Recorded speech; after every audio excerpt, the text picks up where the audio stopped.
বন্ধুরা, সকলকে আরেকবার শুভেচ্ছা। আরেকটি কবিতা নিয়ে এলাম। এবারের কবিতার নাম গোলাপের উদ্ভাস। কথা কলম ও কণ্ঠে জেমস বাবু। আসুন শোনা যাক কবিতাটি।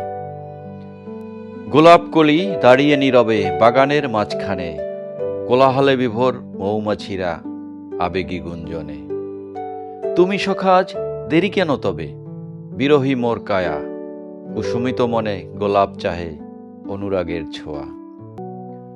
নিত্যে তনু প্লাবিত বন হিমবাহ অপেক্ষায়, সুশোভিত দেহে মুখরিত আজি বিসর্জন স্বেচ্ছায়। বিবর্ণ ফুলেরা পাপড়ি বিছিয়ে বাসরের বিছানায়, শুয়োপোকাতাই প্রজাপতি সাজে নতুন ঠিকানায়। ঘিরে আছে তার সখাসখীরা হলুদের পর্বণে, রৌদ্রমাখা ঝিকিমিকি রং নিকষিত দর্শনে।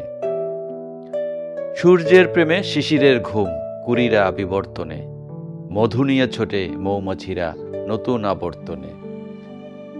আবেগী প্রহর শেষ হতে হতে সূর্য ঢলে গেল, গোলাপকলির যৌবনা যাবন কবিতায় লেখা হলো। ধন্যবাদ বন্ধুরা। কবিতাটি ভালো লাগলে লাইক, শেয়ার, সাবস্ক্রাইব করতে ভুলে যাবেন না। সবাই ভালো থাকুন। Bye bye.